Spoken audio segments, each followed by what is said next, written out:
نظر نظر میں اترنا کمال ہوتا ہے، نفس نفس میں بکھرنا کمال ہوتا ہے، بلندیوں پہ پہنچنا کوئی کمال نہیں، بلندیوں پہ ٹھہرنا کمال ہوتا ہے۔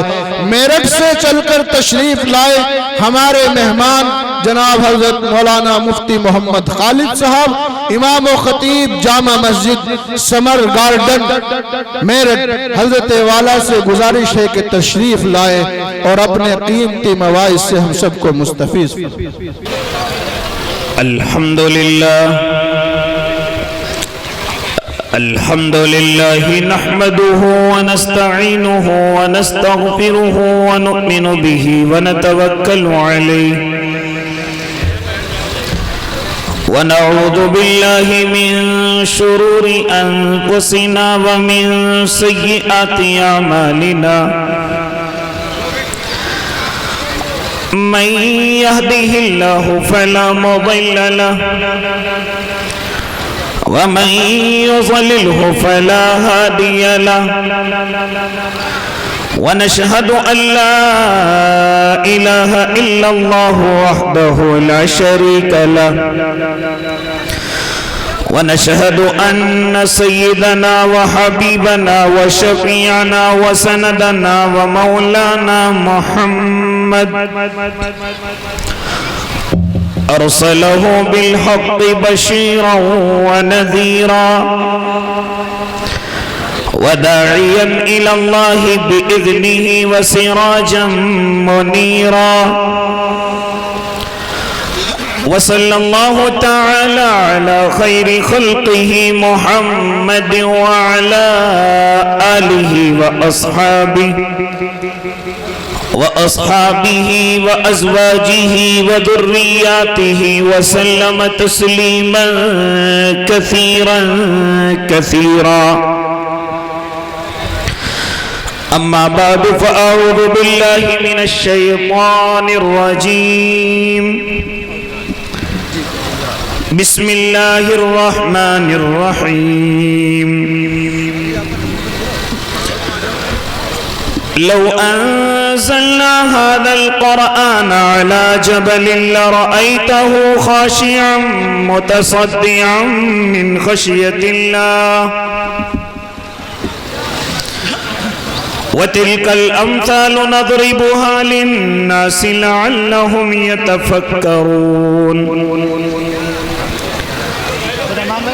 وقال النبي صلى الله عليه وسلم ليس منا من لم يتغن بالقرآن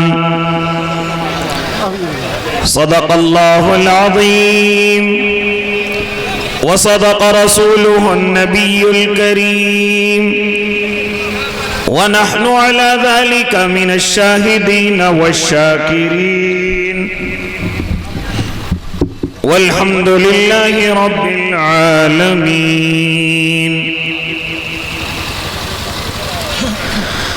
کچھ کفر نے فتنے پھیلائے، کچھ ظلم نے شعلے بھڑکائے، کچھ کفر نے فتنے پھیلائے، کچھ ظلم نے شعلے بھڑکائے، سینوں میں عداوت جاگ اٹھی، انسان سے انسان ٹکرائے، پامال کیا، برباد کیا کمزور کو طاقت والوں نے۔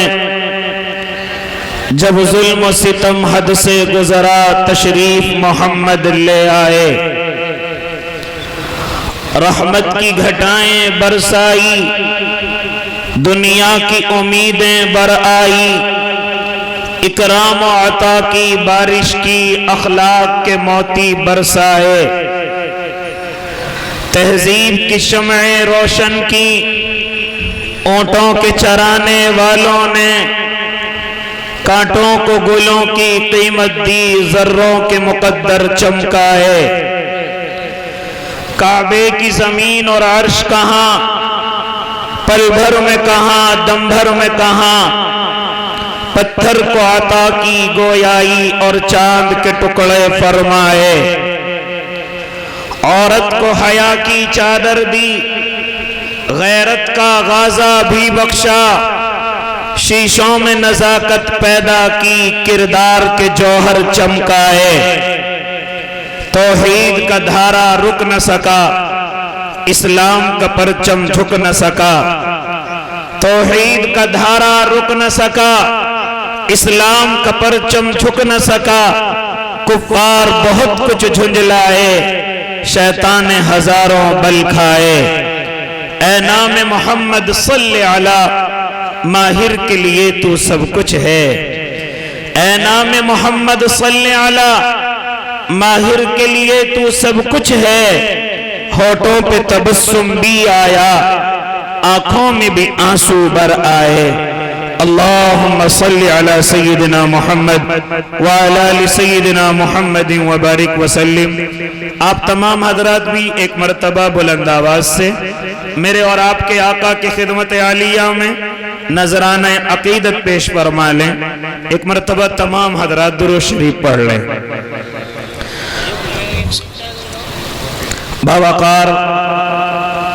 علماء کرام، معزز سامعین عظام، عزیز دینی بھائیوں، بزرگوں، نوجوانوں اور معصوم بچوں، پردوں میں سماعت فرمانے والی پاکیزہ اسلامی مائیں اور بہنوں، اس عظیم الشان اجلاس کے سرپرست حضرت اقدس حضرت مولانا شفیق صاحب دامت فیوضہم، اس عظیم الشان اجلاس کی صدارت فرما رہے حضرت مولانا شوکت صاحب دامت برکاتہم۔ اصل خطاب تو مہمان مکرم حضرت اقدس حضرت مولانا محمد عثمان صاحب لدھیانوی دامت فیوضہم جو اسٹیج پر رونق افروز ہیں، آپ تمام علماء کی زیارت سے محظوظ بھی ہو رہے ہیں۔ مہمان مکرم سے پہلے مختصر گفتگو کرنے کے لیے حضرت مفتی اشتیاق صاحب ناظم جلسہ، مفتی جاوید صاحب، حضرت قاری ارشاد صاحب کا حکم ہوا کہ مختصر وقت کے لیے میں بھی آپ کے روبرو ہو جاؤں۔ دعا کریں اللہ صحیح کہنے کی اور ہم سب کو اس پر عمل کرنے کی توفیق عنایت فرمائے۔ بڑی خوشی کی بات وہ ہے کہ آج آپ کے اس ادارے میں اور آپ کے اس خوبصورت سے اس جامعہ میں کہ جس کے تعلق سے یہ عظیم الشان اجلاس سجایا گیا، بڑے مہمانوں کو یاد کیا گیا، بڑے بزرگوں کو برکتاً اسٹیج پر رونق افروز کیا گیا، اس کی وجہ کہ اس ادارے کا یہ عظیم الشان کارنامہ کہ جس کو اللہ رب العزت نے بڑی قلیل مدت میں عطا کیا، تقریباً 13 حافظ قرآن اللہ رب العزت نے اس ادارے کے ذریعے سے مجھے اور آپ کو عطا کیے۔ سب مل کر کے دعا کر دیں، اللہ یہ جو 13 حافظ ہیں، اللہ ان کو عالم بعمل بھی بنا دینا، اللہ ان کو مفتیوں کی فہرست میں بھی شامل کرا دینا، کیونکہ یہ ایسے پرفتن دور میں اور ایسے وقت میں اللہ نے مجھے اور آپ کو دیے کہ جب غیر تو غیر اپنے ایمان والے بھائیوں کے دلوں سے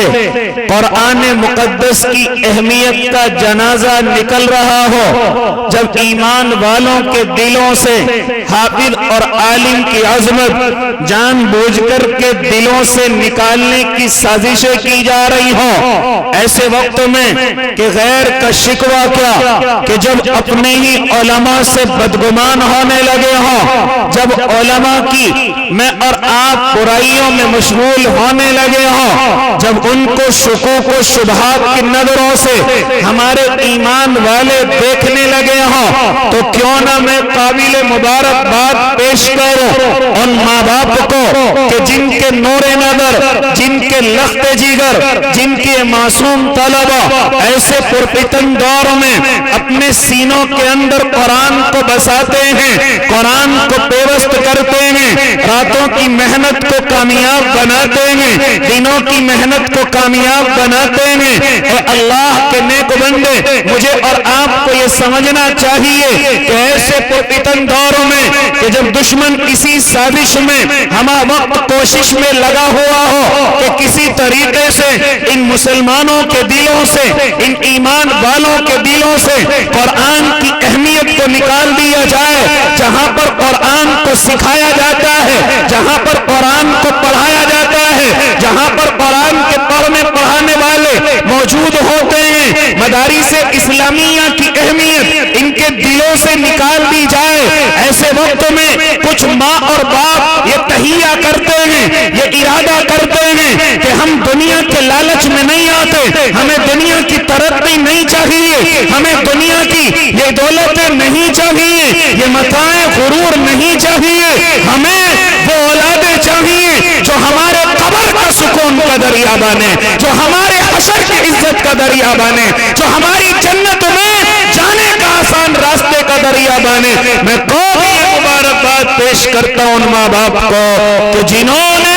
دنیا کی رانائیوں میں ٹھوکر ماری اور اپنے لیے آخرت کے مضبوط سامان کو تیار کر لیا۔ ذرا میں گفتگو کرتا چلوں،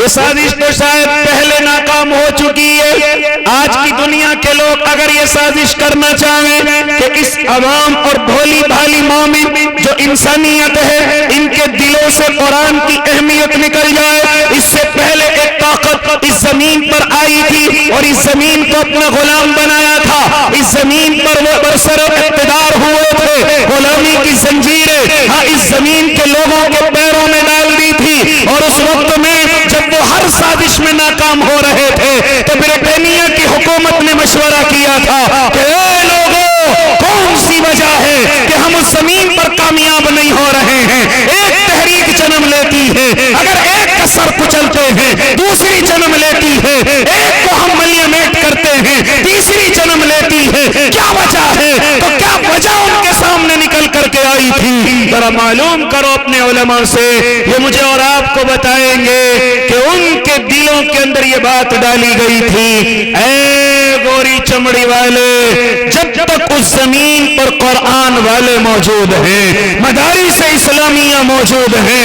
علماء کا ایک جمع غفیر موجود ہے، ان کے دلوں میں جذبہ جہاد اور وطن سے محبت موجود ہے، تو کبھی اپنی سازش میں کامیاب نہیں ہو سکتا، تو کبھی اپنی سازش میں وہاں مکمل نہیں ہو سکتا۔ پھر کیا ہوا تھا؟ اے اللہ کے نیک بندوں، اس طاقت نے ایک سازش چلی، قرآن کے نسخوں کو نظر آتش کیا، پانی میں غرق کر دیا۔ کہاں تک گفتگو کرو؟ جب علماء کی بات آئی تو ان کو سولیوں پر چڑھا دیا گیا، شعلوں پر بھون دیا گیا۔ کہاں تک گفتگو کرو؟ علماء کو ننگا کیا اور شعلوں پر جلتے ہوئے ان کو کباب کی طرح بھون دیا گیا۔ کہاں تک گفتگو کرو؟ پھر وہ زمانہ وہ وقت بھی دیکھا کہ لوگوں نے خنزیروں کے گوشت کو نکال لیا ہے اور خنزیر میں علماء کو لپیٹ کر کے جلا دیا گیا ہے، توپ کے دہانوں پر جلا دیا گیا ہے۔ اے اللہ کے نیک بندے، لیکن دنیا نے دیکھا وہ طاقت نسخوں کو غرق کر کے تھک گئی، علماء کو سولیاں چڑھا کر کے تھک گئی، داڑھی ٹوپی والوں کو شٹ آؤٹ کر کے تھک گئی، یہاں تک کہ اس کی سازش یہ تھی کہ ایمان والے اور اسلام والے اس زمین سے ختم ہو جائیں اور یہ گوری چمڑی والا یہاں پر حکومت کرے۔ لیکن رب کعبہ کی قسم مجھے کہنے دیجئے کہ دنیا دیکھ رہی ہے اس زمین پر مدارس پہلے سے زیادہ ہیں، علماء پہلے سے زیادہ ہیں، دعوت پہلے سے زیادہ ہے، داڑھی ٹوپی پہلے سے زیادہ ہے، اللہ کے شیر دین پر مر مٹنے والے پہلے سے زیادہ ہیں، وطن کی محبت میں اپنے آپ کو کھپانے والے پہلے سے زیادہ ہیں۔ لیکن جا کر کے برطانیہ کے ایوانوں میں یہ اعلان سنا دیا جائے کہ ایک بھی گوری چمڑی والا اس زمین کے کسی ٹکڑے کا مالک نہیں ہے۔ اے اللہ کے نیک بندو،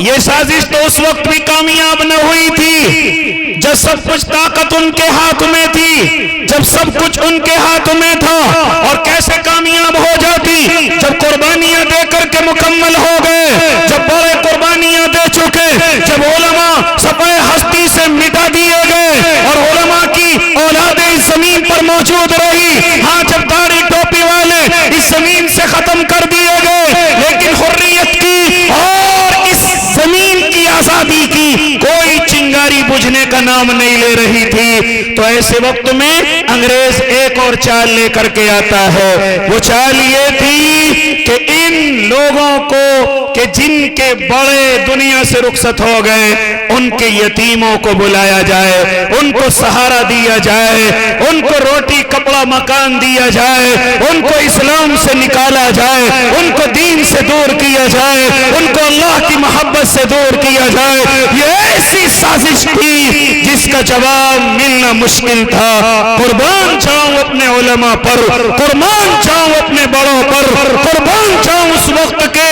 دور بھی تمام کے تمام علماء پر جنہوں نے اس سازش کو بھانپ لیا، اور بھانپ کر کے 1866 کے اندر 15 محرم، ہاں وہ دن بھی تاریخ کے سنہرے پنوں میں لکھا جائے گا، دارالعلوم کی بنیاد کو رکھ دیا گیا، دارالعلوم کی بنیاد کو سجا دیا گیا۔ جانتے ہو اس کی وجہ کیا تھی؟ ان معصوم بچوں کو لایا جائے، ان یتیم بچوں کو لایا جائے، ان بے سہارا بچوں کو لایا جائے، جن کی کمزوری کا فائدہ اٹھا کر دشمن ان کو اپنے نرغے میں لانا چاہتا ہے۔ ان یتیموں کو سہارا دے کر، ان بے بسوں کو سہارا دے کر ان کو مجاہد بھی بنایا جائے، وطن کا محب بھی بنایا جائے، ان کو مفتی بھی بنایا جائے، یہاں تک کہ قیامت تک آنے والے جتنے فرقہ باطلہ ہوں ان سے مقابلہ کرنے کا ان کو سپاہی بنایا جائے۔ میرے اللہ کو یہ ادا اتنی پسند آئی، اتنی پسند آئی، اتنی پسند آئی کہ پہلا ہی شاگرد جس کو میں اور آپ محمود حسن دیوبندی کے نام سے جانتے ہیں، جن کو میں اور آپ شیخ الہند رحمت اللہ علیہ کے نام سے جانتے ہیں، پہلا ہی شاگرد ایسا نکل کر کے آیا جس نے انگریز طاقت کے دانت کھٹے کر دیے تھے۔ اے اللہ کے نیک بندو،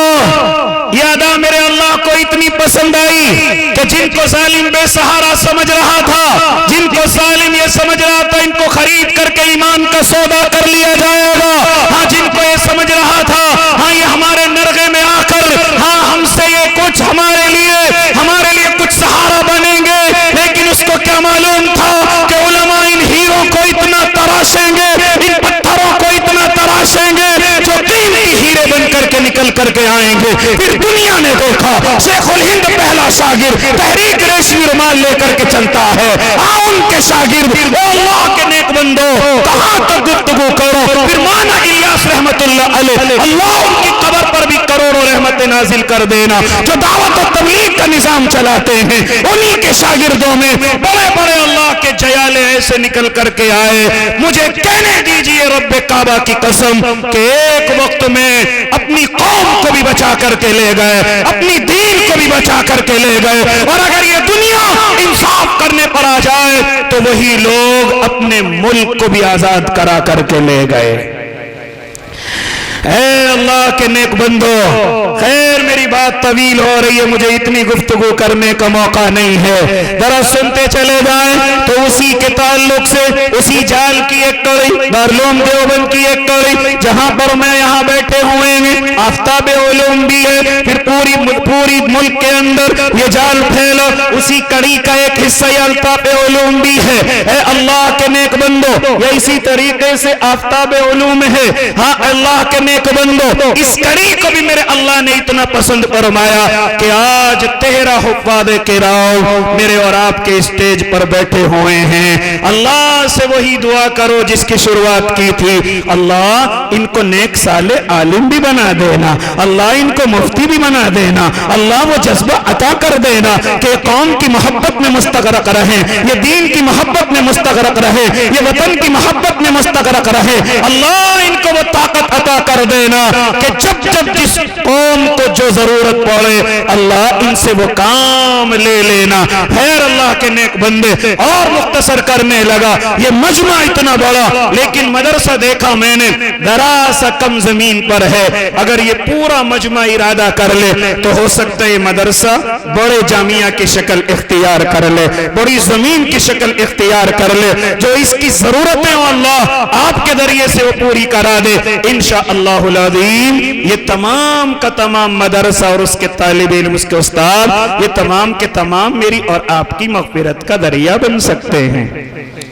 ارادے کرو کہ انشاءاللہ ہم اس مدرسے کا ساتھ دیں گے نا بھائی انشاءاللہ. رات اور دن ایک کر دیں گے, اپنے خون پسینے سے جو کمائیں گے اس میں سے کچھ حصہ نکال کر کے انشاءاللہ اس مدرسے کو دیں گے تاکہ اللہ اس کی ضرورتوں کا غیب سے تکفل فرما دے. تو اللہ کے نیک بندو یہ دراسہ جو مجمع یہ بیٹھا ہوا ہے میری نظروں کے سامنے, صرف 2 یا 4 یا 5 منٹ کے لیے میں اس مجمع سے بھی درخواست کرتا ہوں کہ وہ جو بھی اپنے مدرسے کے لیے کچھ ارادہ کر کے بیٹھے ہیں وہ کھڑے ہو کر کے آ جائیں اور اپنے مدرسے کو ذرا بہت جو بھی تعاون پیش کر سکتے ہیں اپنے مدرسے کو تعاون پیش کر لیں.